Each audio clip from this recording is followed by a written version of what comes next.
Assalamualaikum warahmatullahi wabarakatuh. Baik. Ini jangan hanya kalian ngaji begini saja. Dihafalkan, diamati baik-baik. Apa tujuannya? Mohon maaf, biar kalian gak sia-sia belajar, biar kalian gak sia-sia ngaji. Ini kan malam-malam kayak gini kan ngantuk, enak tidur di kamar kan. Mohon maaf, ini kebanyakan orang-orang itu sekolahnya ini ngajinya karena terpaksa dengan peraturan. Ini salah, ini niat begini, ini salah, mohon diluruskan ini. Ini salah. Kenapa? Karena yang akan timbul adalah pokok sekolah, pokok ngaji. Begitu selesai ngaji ditanya tadi siapa yang ngajar Ustaz Sidik, apa yang dapat? Nggak tahu. Ini kan rugi kan? Maka setidaknya ketika kalian ngaji, ketika kalian belajar apapun itu, entah di sekolah formal, entah itu di madrasah diniyah, kalian harus dapat gitu. Eman.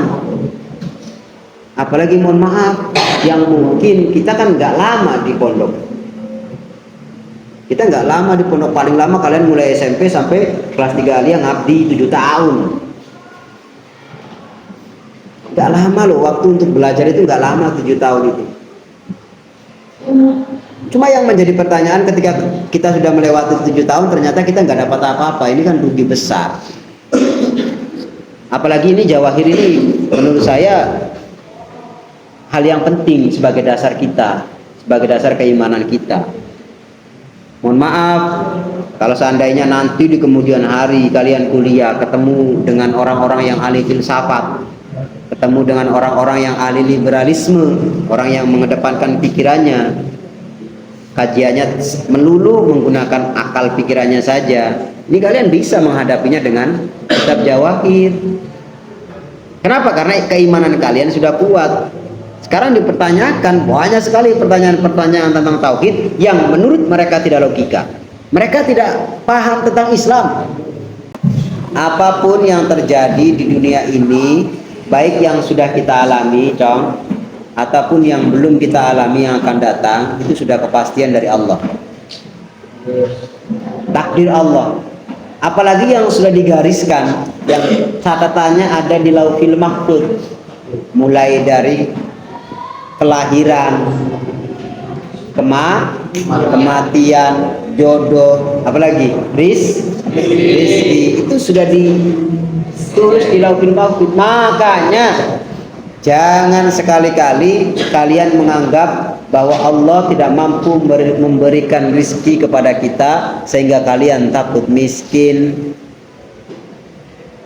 habis pulang tamat dari pondok pesantren bingung nyari kerjaan, takut gak bisa makan. Kalian harus yakin Allah itu mencukupi kebutuhan kita. Awas, tanda kutip kebutuhan. Kebutuhan kita itu pasti dicukupi oleh Allah. Orang banyak yang gak merasa puas. Kenapa? Bukan kebutuhannya. Mereka merasa gak cukup dengan gaya hidupnya. Kalau kebutuhannya pasti dijamin dicukupi oleh Allah. Contoh nih. Orang menganggap dia nggak punya apa-apa, padahal tiap pagi makan walaupun sama nasi doang sama itu kecap. Nah itu kebutuhan pasti dicukupi. Makanya setiap apa yang kalian butuhkan itu pasti dicukupi oleh Allah. Sehingga kita harus yakini bahwa Allah Maha mencukupi apa yang kita butuhkan. Sudah, yakin itu sudah. Kenapa? Karena orang itu semakin bertahap kebutuhannya akan berbeda. Kebutuhan kalian itu tidak sama dengan kebutuhan ustadz. Kebutuhan ustadz tidak sama dengan kebutuhan orang lain. Beda-beda kebutuhannya. Tapi kita harus yakini bahwa ketika itu merupakan kebutuhan, maka pasti Allah menjamin, Allah mencukupi. Bisa dipaham ya? Ada ceritanya anak kelas 3 ibtidak, belum pernah itu yang namanya baca kitab, kan aneh. Ayo baca kitabnya. Dah kelas 3 terusan mondok, ngapain kalian? Sudah buang itu alasan sih nggak kerasan, alasan sih nggak betah, alasan banyak yang bully, buang jauh-jauh itu sudah. Kita itu sudah mandiri, kita sudah dewasa, ngapain ngurusin sekecil itu? Eman usia kalian, eman, sudah itu nggak usah aduh. Siapa sih orang yang, mohon maaf ini, yang biasa di rumahnya makan ada, bener nggak? Sayur mayurnya enak, ya kan?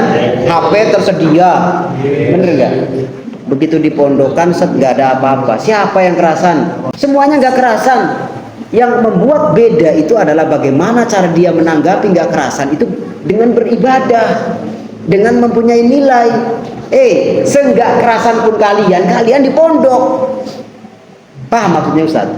Kalian ngeluh nih, nggak kerasan pengen pulang. Kalian itu loh di pondok. Sudah nikmati dululah, itu takdir Tuhan sebagai pintu hidayah kalian agar kalian mengerti agama. Maka mohon maaf, orang yang tidak bersyukur ketika tidak menikmati hidup di pondok.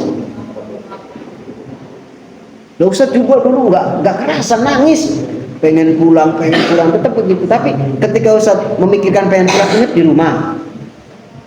Ingat di rumah itu bukan arti Ustaz pengen pulang, tapi ingat perjuangan orang tua. Orang tua lo sampai anaknya nggak kerasan, kiai minta tolong kiai kasih air diminumin itu biar kerasan. Itu usaha orang tua. Banting tulang itu keringat, ngasilin uang itu buat kalian pengen mondok saja begitu orang tua itu. Ustaz mikirnya begitu. Nah terus kalau kita nggak kerasan kita pulang orang tua bahagia, nangis iku cong, sedih iku cong, gagal iku cong. Ya Allah. Makanya kalian ini harus, ayo mulai sekarang punya keyakinan. Jangan memikirkan hal-hal yang sepele. Ustaz saya sering dibully sama temennya. Biarkan mereka bully, mereka nggak ada gunanya.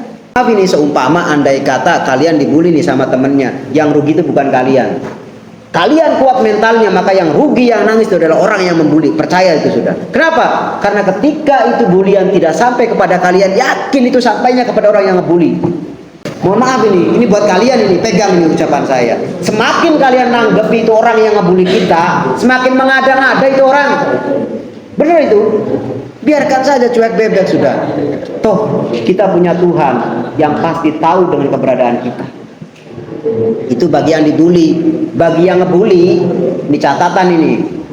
Mungkin ada ini yang gede-gede nih biasanya nih. Yang di pondok. Mohon maaf ini, dengerin. Bagi yang suka ngebully, mulai sekarang nih, malam ini kalian harus azam diri kita. Mungkin sekarang kalian membuli orang lain, tapi besok siapa tahu kalian dibully habis-habisan sama orang lain. Didengarkan ini, mulai malam ini kalian bilang dalam diri hati kalian di sini, stop, saya tidak akan membuli, itu urusan mereka, saya tidak akan ikut campur. Gitu loh. Masya Allah, kalau di pondok ini semacam ini kalian jalani dengan lurus, sudah hafalan, wahai belajar, wis semampunya Ustaz bilang. Tapi jangan tidak berusaha loh ya semampunya itu. Ketika kita berusaha semampu kita dan kita tidak mampu, ya sudah, gak usah dibebani. Ayo, Ustaz mumpung ngajar di kelas 3 ini Ustaz serang pokoknya. Apa tujuannya? Agar supaya kalian punya pendirian yang kuat. Otak yang Allah berikan kepada kita, akal pikiran kalian itu digunakan untuk apa? Kepentingan agama kita. Kapan? Dari sekarang kalian di pesantren. Eman sudah. Saya bilang eman, Ustaz bilang eman. Wis, jalani sesuai dengan rel kalian. Nanti Allah kasih jalan. Baik, itu saja mungkin yang bisa saya sampaikan, kurang lebihnya mohon maaf. Akhir kata ihdinas siratal mustaqim. Assalamualaikum warahmatullahi wabarakatuh.